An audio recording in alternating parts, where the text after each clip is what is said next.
Good evening, everybody, and happy hearts warming to those hardcore bronies and pegasisters out there. The Girfon Kingdom, Night Patrol, Chapter 23, by Foxgear, read by Icy Night. Luna stood on the deck of the moon cutter, looking wistfully out into the open sky and the land below. This was the first time in the history of Equestria that the ponies would visit the Girfon Kingdom without an invading army. For this was the first of what was hopefully the beginning of a long alliance. She just hoped arriving by airship wasn't overdoing it. The world was still getting used to such things, even if it began 2 years since they've been invented. 2 years. How time flies.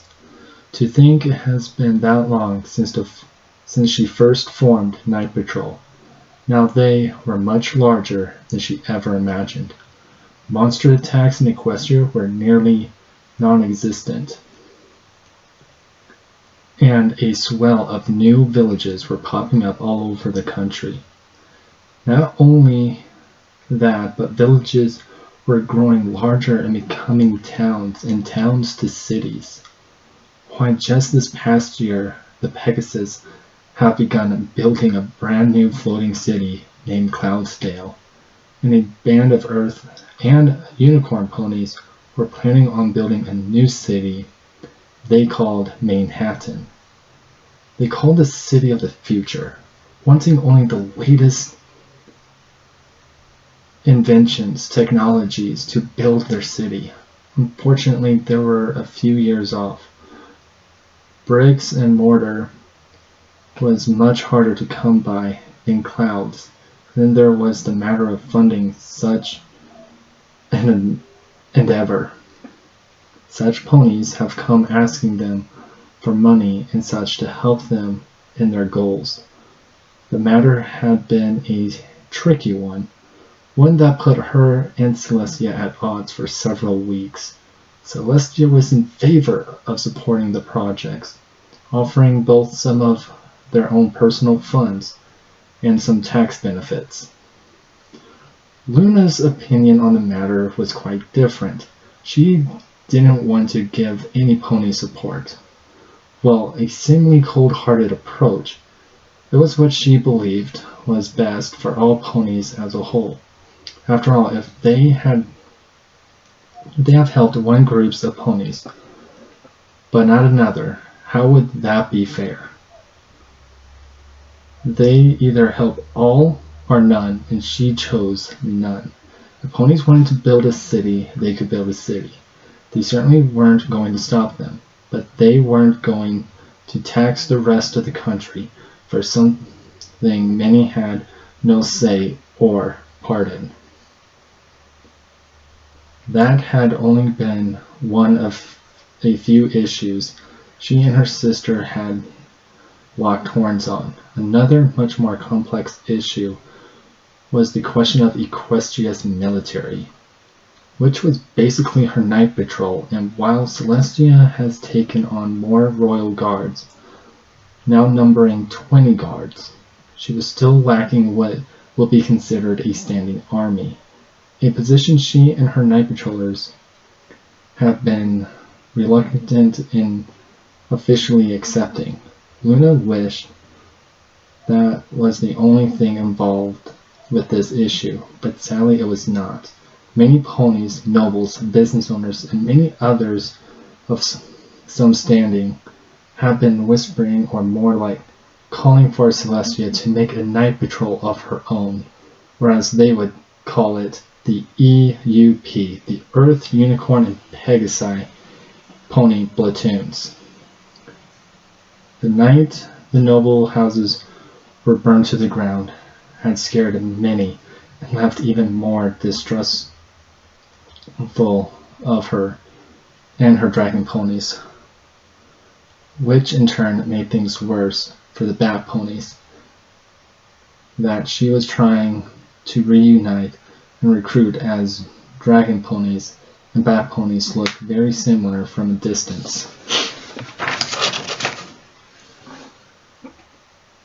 So far, Celestia had denied the need of such a force as the E.U.P, claiming Night Patrol did that job well enough, which Luna internally thanked her sister for. It wouldn't do to have two armies for one nation. Still, Luna had her own worries about the matter, as Sixes had told her many of the ponies they saved from Rainbow Factory had left to wander the world. Though she worried for their safety, she was proud of their choices and let them know they were always welcomed back home. No, it wasn't the ones that left that worried her, but the ones that stayed. They were fiercely loyal to her, so loyal that some would not even take orders from Celestia unless she was there to approve it. 2 years of peace has taken its toll on Celestia's warrior reputation among the patrollers, as she once again stayed seated on the throne of Canterlot, dealing with matters of infractures and foreign relations. Important matters, no doubt, but the patrollers fighting monsters and bandits on a daily basis is not surprising. Their respect for her as waned. She tried to show Celestia still had the strength she displayed during the Battle of the Crystal Empire and the Battle of Rainbow Factory by sparring with her sister, but it backfired. Celestia was still strong, but she wasn't getting any stronger. She wasn't training seriously. In their last bout, she managed to even best Celestia in their spar, while Celestia laughed it off and returned to her new routine of meeting officials and other important ponies. Luna was left standing alone in the field, the distance growing between them once again. "Princess Luna, we've arrived." "Oh, thank you, Sixes," she said, shaking her mind free of her thoughts. If there was one thing she was glad about, it was that Sixes stayed by her side as he promised.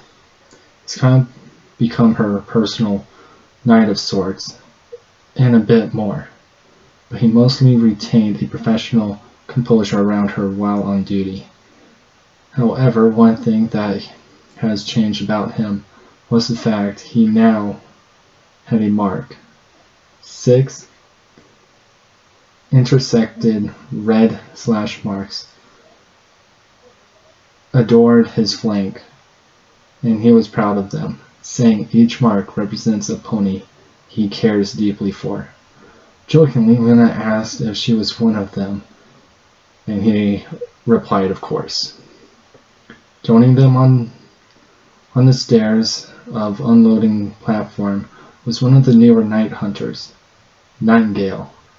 The Pegasus underwent rigorous training to achieve the rank of elite and proved herself beyond a shadow of a doubt that she was deserving of the title. And it was on that day she finally accepted Starwind's gift to her, a pair of mechanical wings. The wings were shiny silver and acted and performed as if not better than Nightingale's original wings.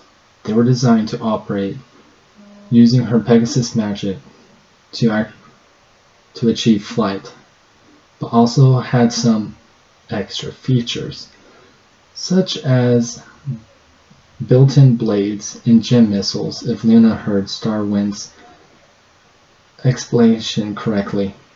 Either way, she had endured much physical therapy to successfully use the new wings, and almost had to completely relearn how to fly. Nightingale received a ton of support from her fellow patrollers, but one in particular stood out, and that was Fierce Fury. The rumor of the castle of late was that the two were in sort of relationship, one that they kept well hidden. On such matters, Luna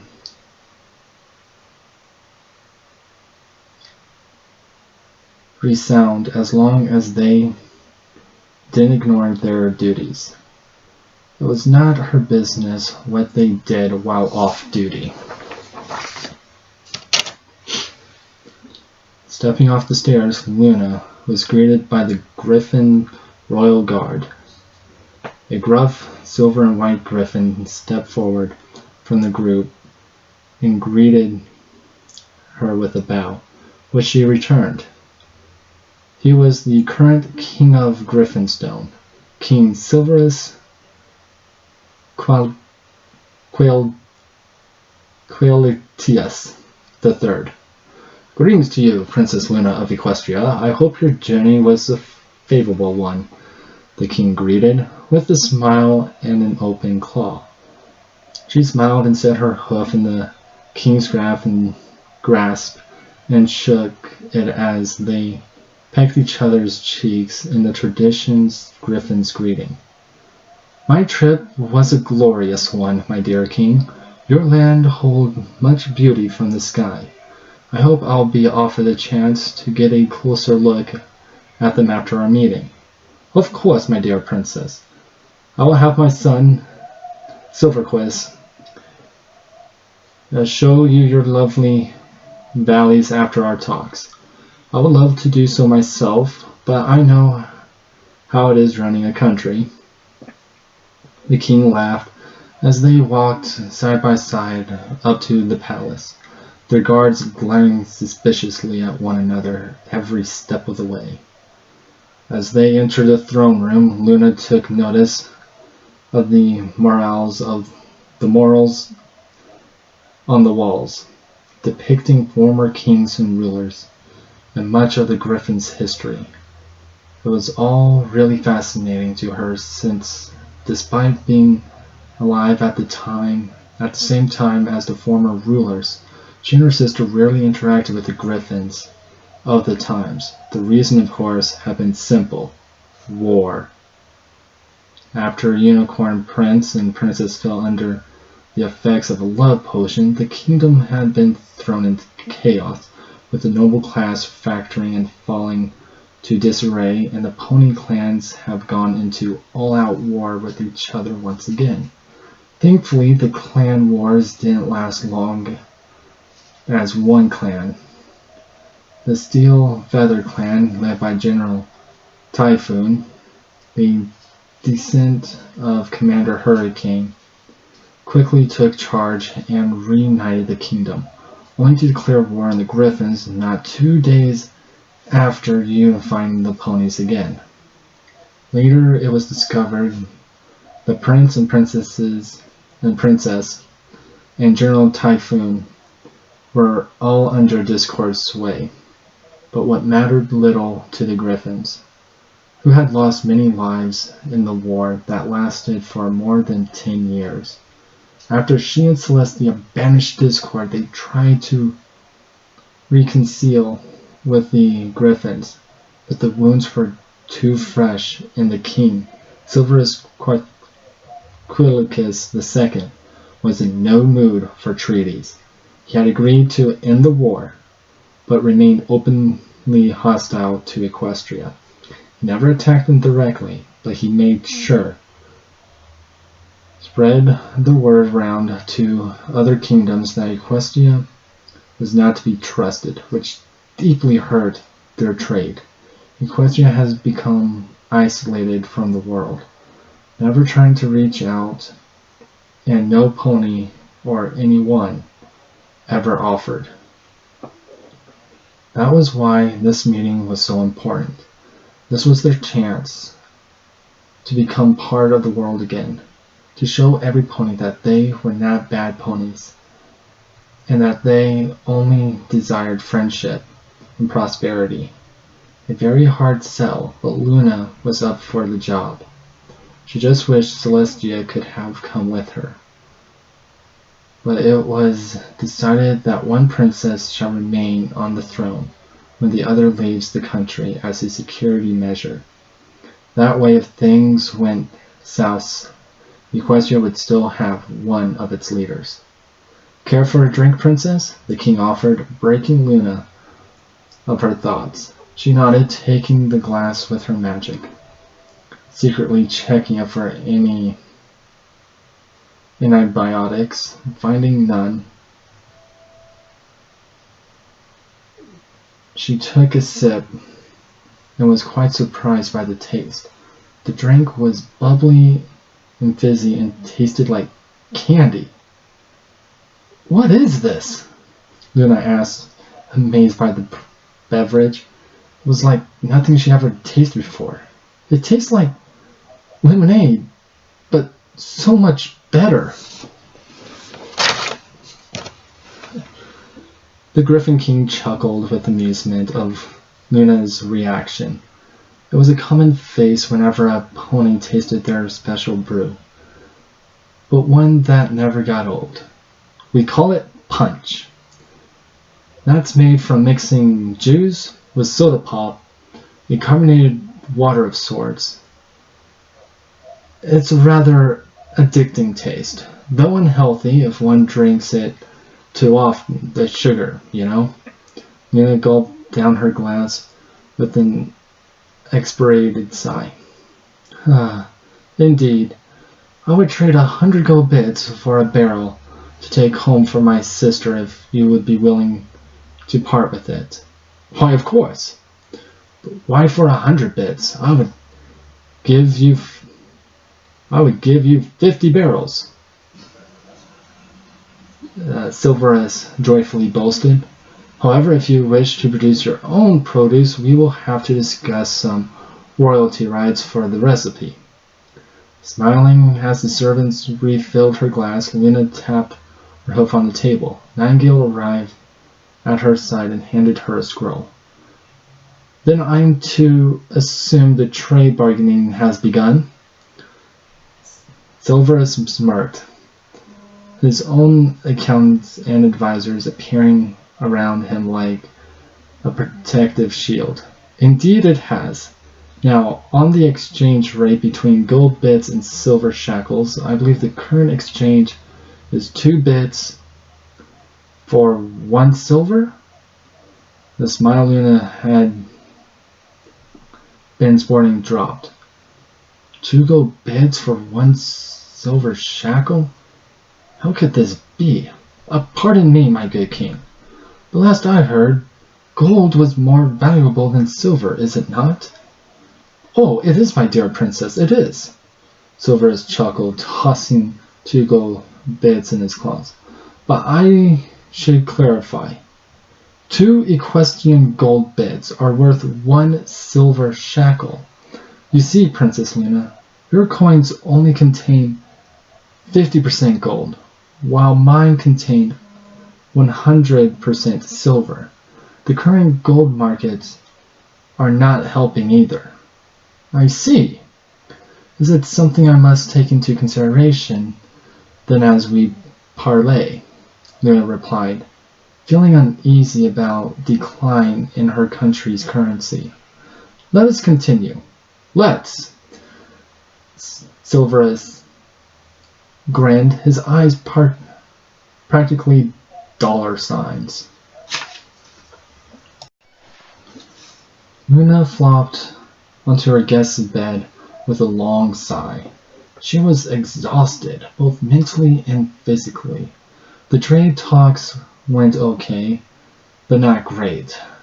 She wouldn't be going home with proclamations of besting the Griffin King at bartering and heated debates.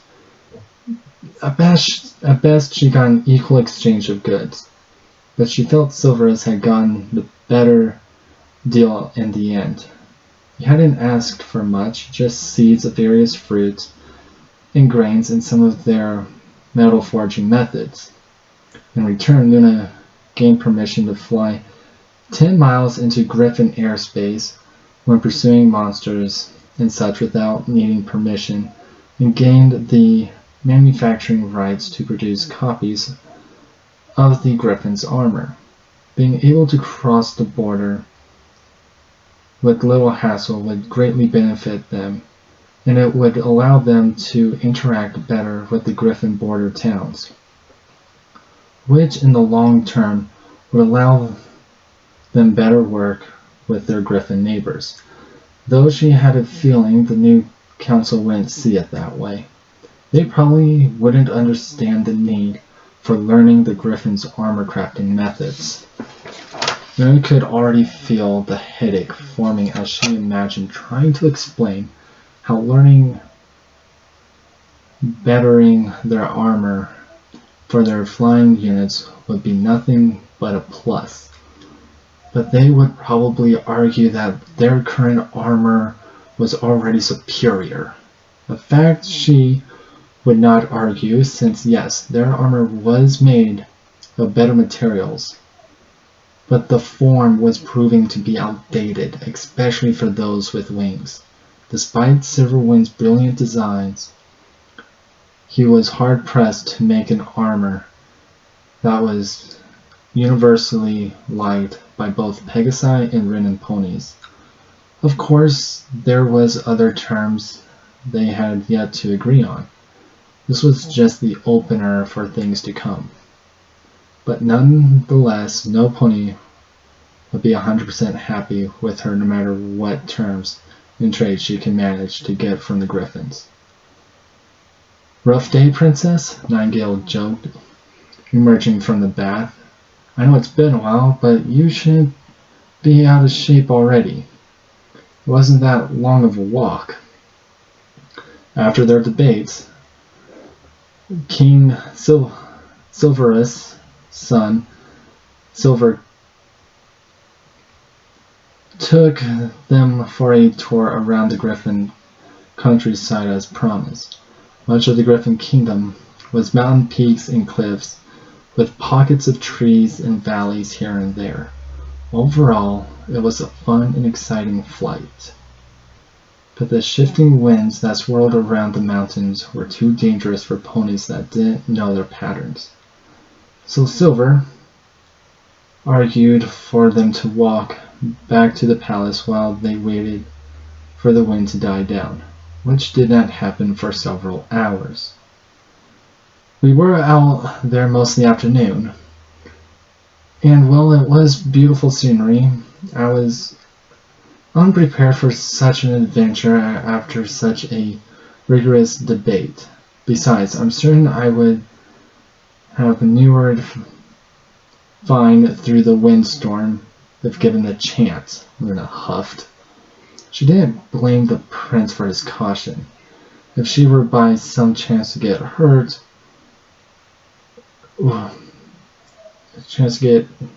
her hurt would be his head at stake. She wouldn't blame him if something did happen, but in tense times like this, even a minor accident could seem like an assassination attempt. Nightingale shrugged and carried on with drying her mane. There were more than enough rooms in the castle that every pony in their party could have had their own. But for security reasons, it was decided that Nightingale would stay in the princess's room, while Six's returned to the moon cutter, which was docked in the courtyard just below their window. If the need should arise, Six's could be here in 6 seconds.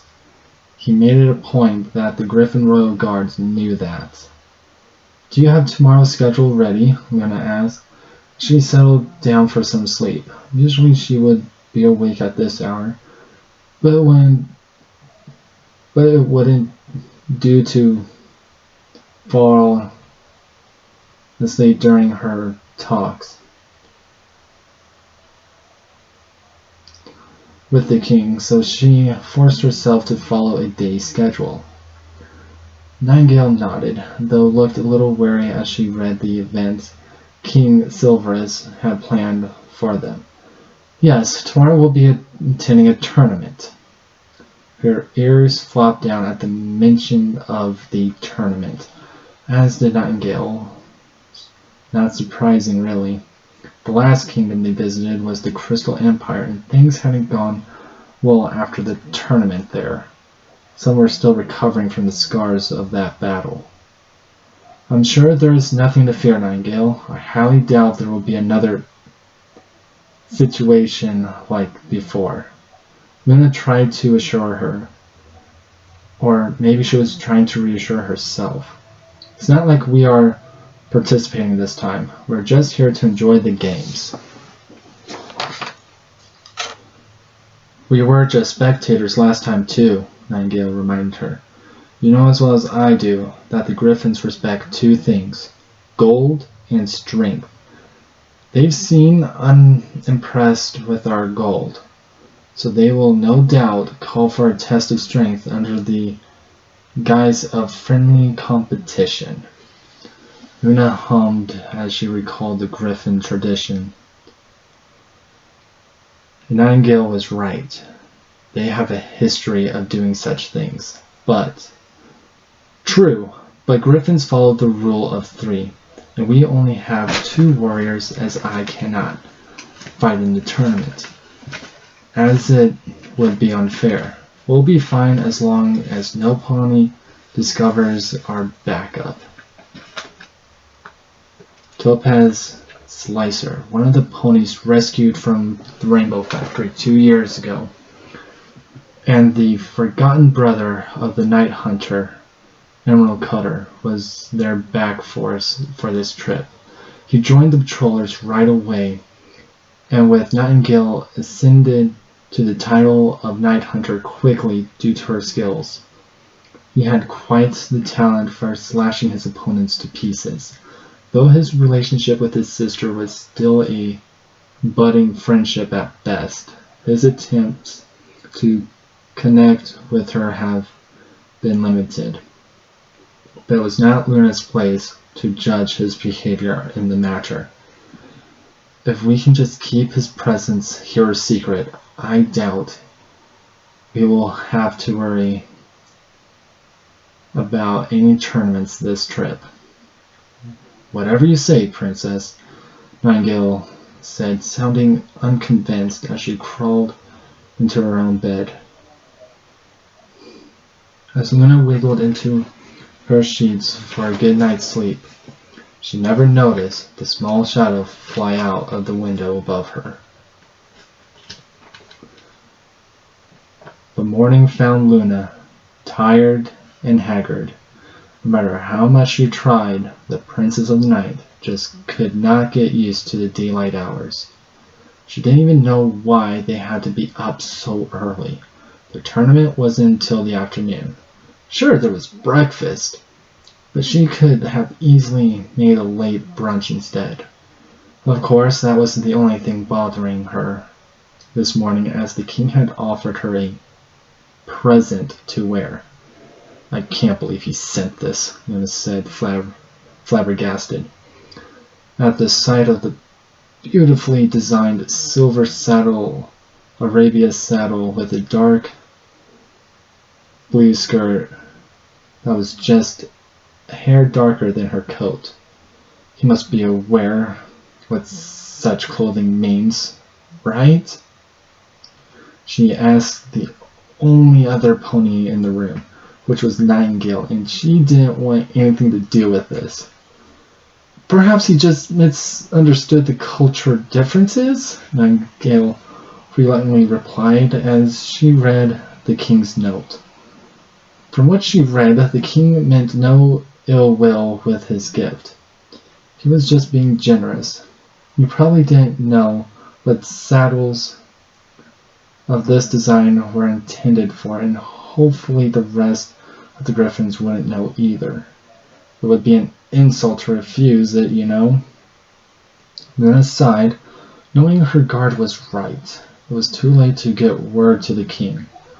He was already at the arena waiting for her, no doubt already boasting about his gift to her.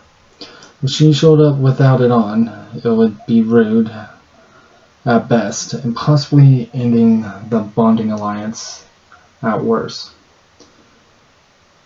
Well, help me get it on then. Perhaps I can use this to my advantage later after I inform Silverus on our customs.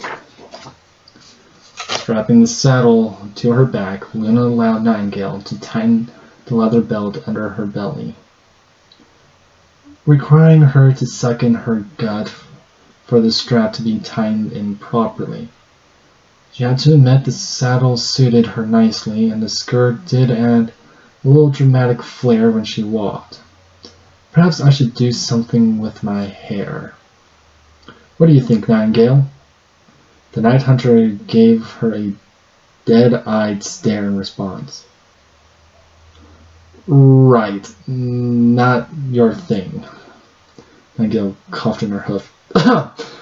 Yes, your hair is a floating mass of energy, so there's not much to work with anyway.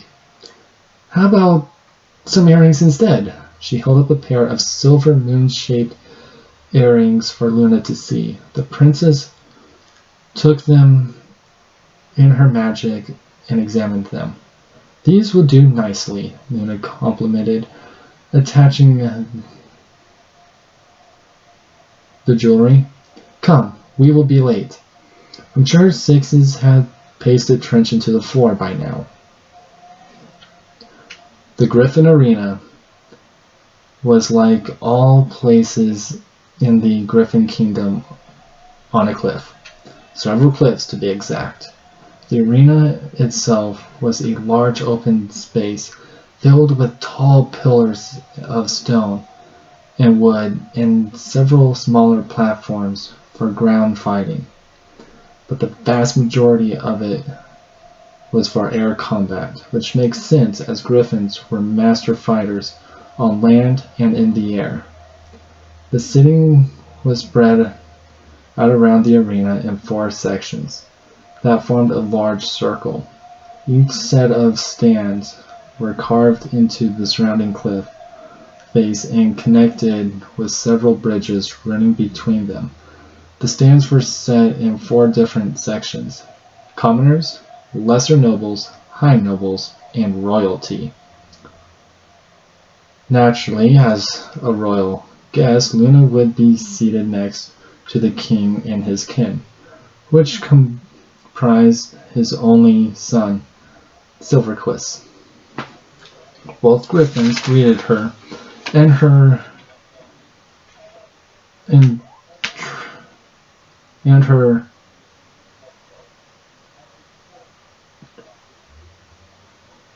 guards with a nod as she took her seat next to the king, the seat usually reserved for the queen. An uneasy feeling settled in Luna's stomach as the thought of the Griffin King being enthralled with her. The complete logical fallacy. There was no way the king could have any real feelings for her, but politically, that was possible. Hopefully that wasn't the case. She hated to start a war by refusing his proposal.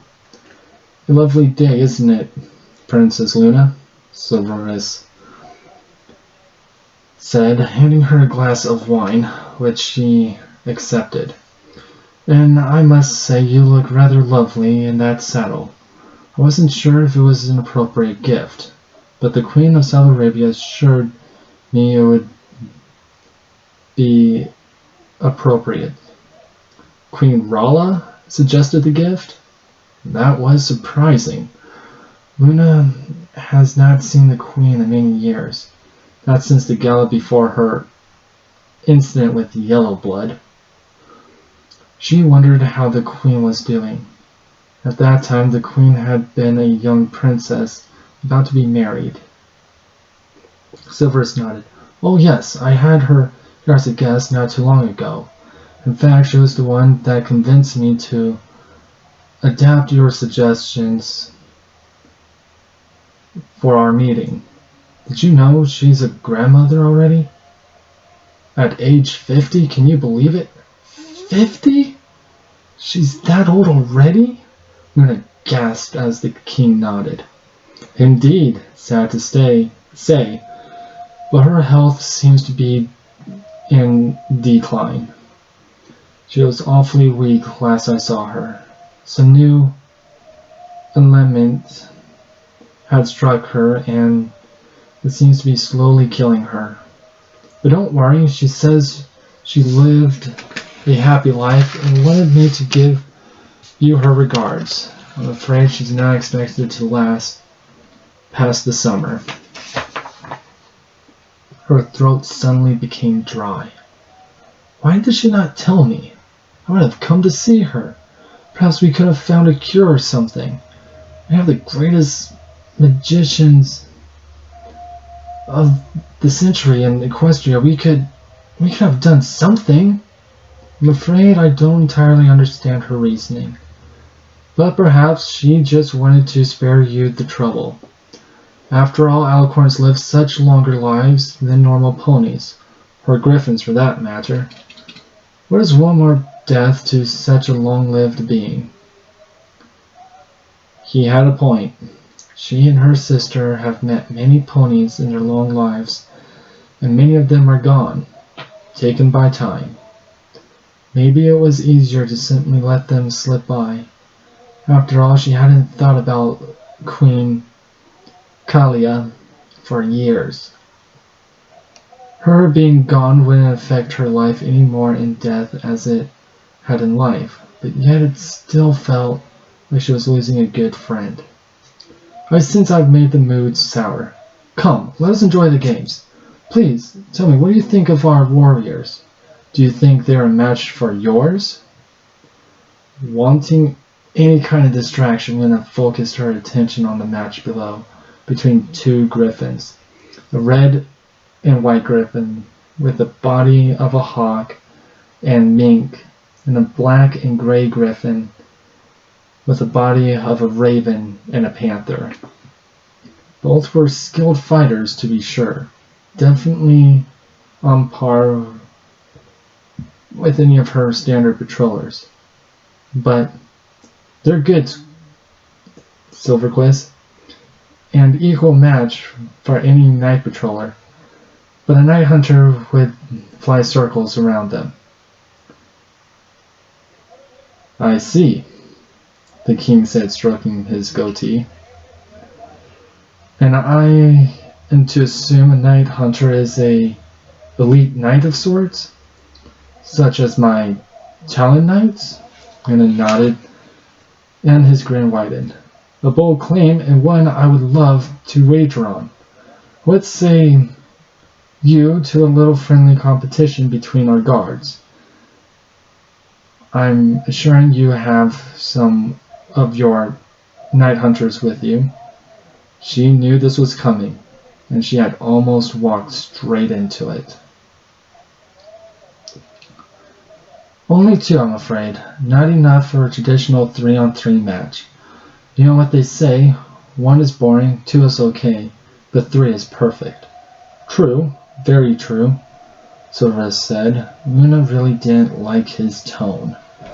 But I'm sure you would have a backup guard, say one on your ship, in case things were to go south. He could swoop in and secure your escape. Luna's eyes narrowed at the king. He knew Toastpad Slicer was on the ship? But how did he know? Could he have sent someone to check the ship? No. Even if it was docked on Griffinland, the moon cutter was basically an equestrian embassy. Taking one step on it could be considered an act of war. Also, Topaz would have reported any spies to her, meaning the king had found out another way. Perhaps a spy in her room? Possible, but she had checked for such things before falling asleep and found nothing of the sort. Well, Princess, am I wrong? He urged. She couldn't deny it and settle... Well, she could deny it and settle this matter. She doubted Silverus would take the time to actually check the ship for Topaz Slicer just to call her bluff. It would be a smart thing to do, to lie, but it would also be a cowardly thing to do. Right now she was feeling pretty Mithard about being spied on.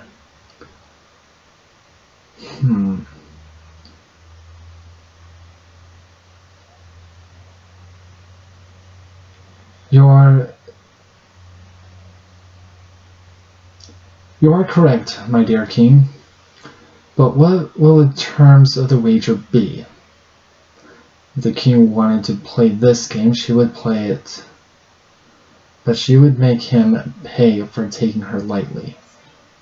I was thinking we both wager our term for trade, and for every match won, the other has to agree to the terms, with no amendments.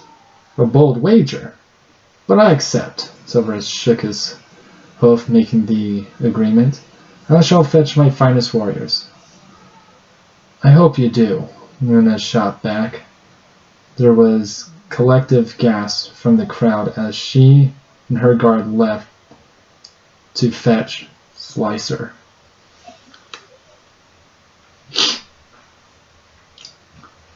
Sixes, Nightingale, and Slicer all stood at attention in the arena pits, with Luna pacing in front of them.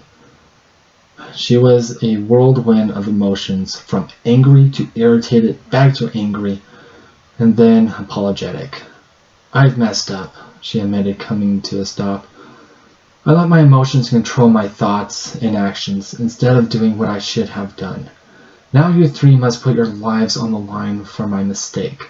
The Girfon battles will always go for life or death, and the mere turning of a claw could decide your fates should you find yourselves at your opponent's mercy.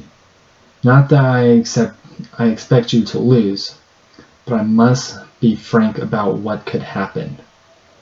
Take heart in knowing that you can defend yourselves with little worry of political backlash to Equestria. If you feel you have no choice, you can kill your opponent. You are allowed to do so. This is not a friendly match between two nations.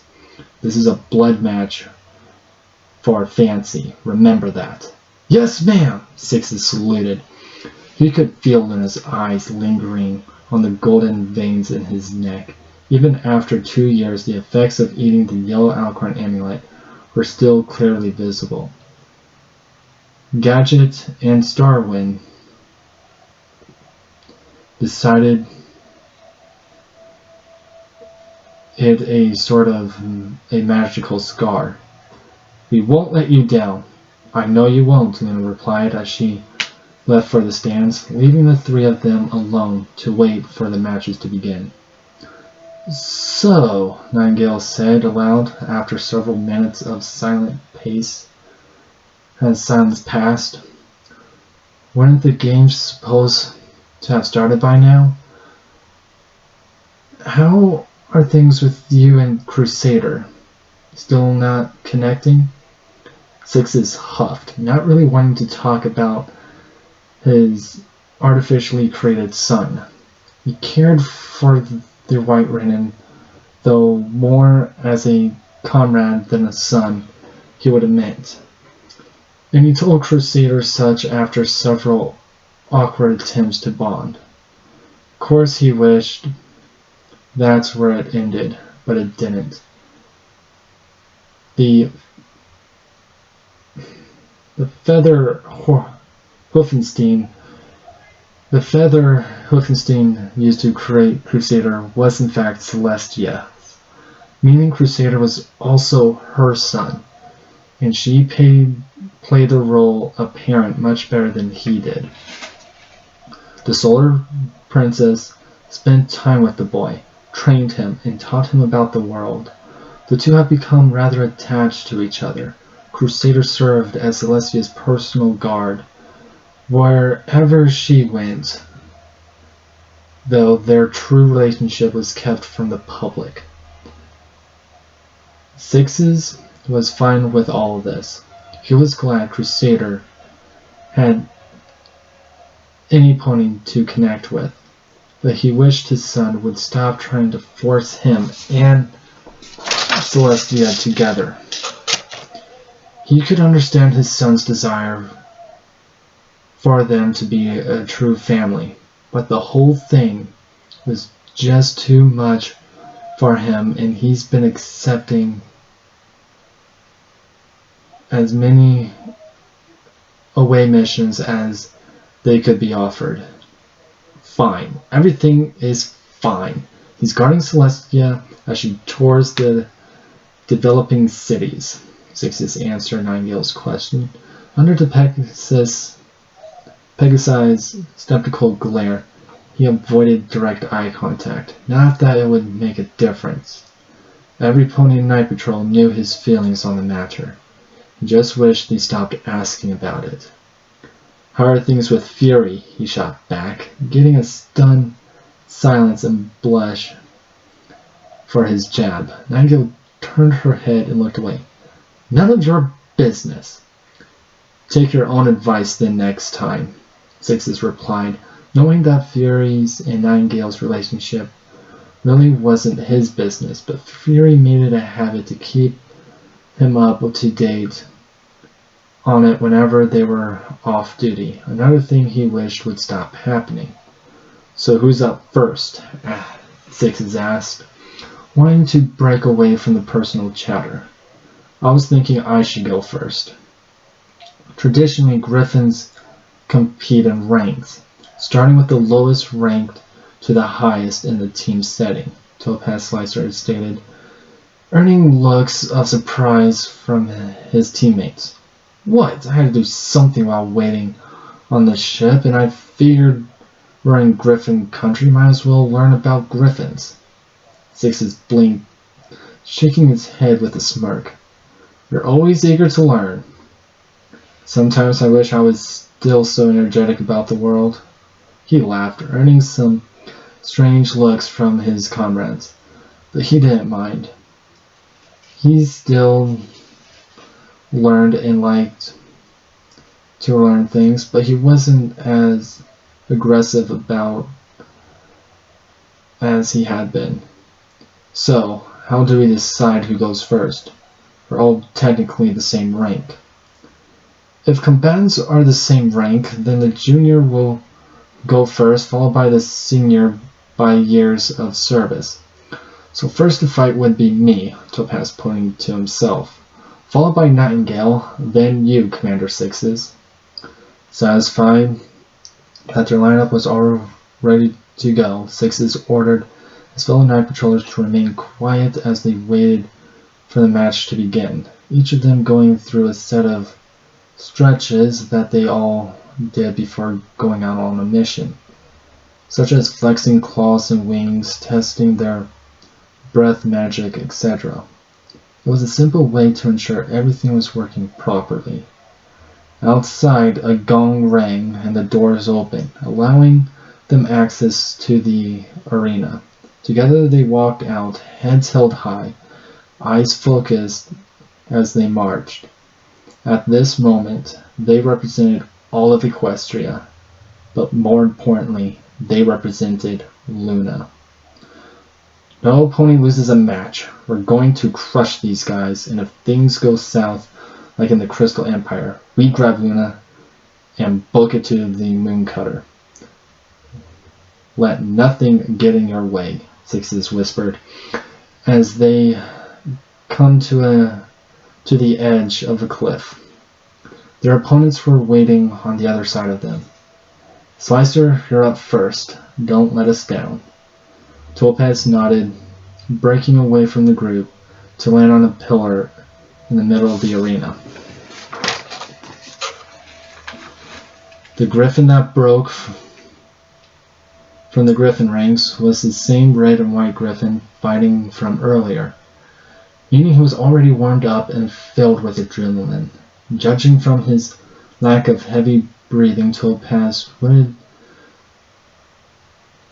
surmise that these matches have been planned from the very beginning. He shouldn't be surprised. This was a very common political tactic employed by the Griffins. He was more surprised that they were still using it. The book he read was over 20 years old.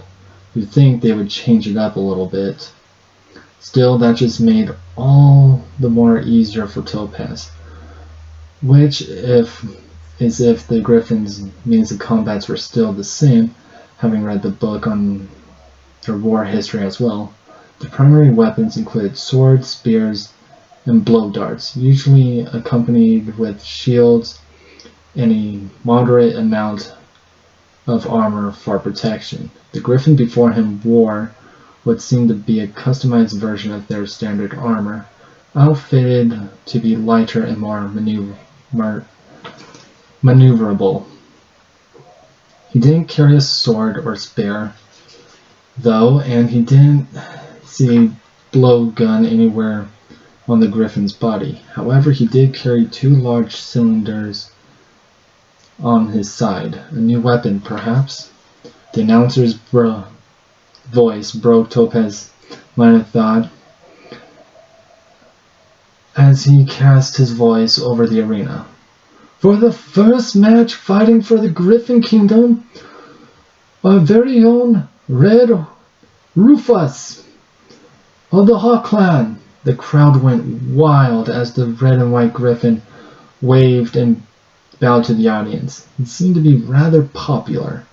And the challenger from the far lands of Equestria, the dragon pony Topaz Slicer. The crowd was murmur of whispers. It was expected they wouldn't take a shine to him. They seemed more confused than anything. Of course, this was probably the first they've ever heard or seen a dragon pony before. After all, dragon ponies were only a legend in Equestria, and he wasn't even naturally born one. As the announcer tried to calm the crowd down, their whispers became a dull roar.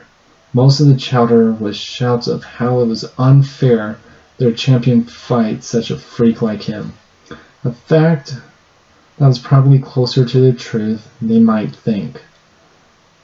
Not to brag, but dragon ponies tend to have the edge in everything in his opinion. Eventually the crowd did settle down after Red Rufus spoke up. My dear fans, please do not think this unfair, but think of this as a worthy challenge of my skill, for not even the might of dragons will save this pony from flying talons. Well, not a particular motivating speech in Topaz's mind, it did do the job as the crowd settled down, and the announcer, or maybe he was the referee, flew away in the highest perch, no doubt to get a good bird's-eye view of the arena and explain the rules. The rules of the contest were fairly simple. They had to stay within the arena limits, even in the sky. Of course, the arena was over a 5-mile radius, so that wasn't a big deal. And then they could only use the weapons they brought and natural abilities. And if some pony surrendered, they were to left alone. But if they say nothing and die, it was okay. Ready, gentle creatures, the announcer began, raising his talons in the air. Begin!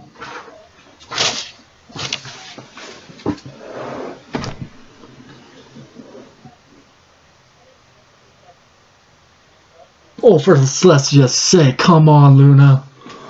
What the bloody heck are you thinking of?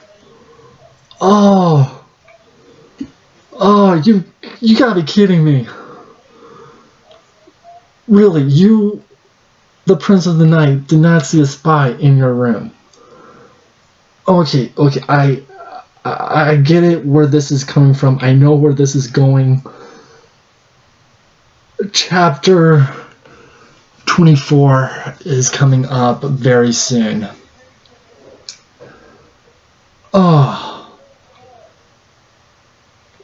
come on. No. Okay, so just out of curiosity, who is the better fighter? Dragon ponies or griffins. You guys decide. Have a good night.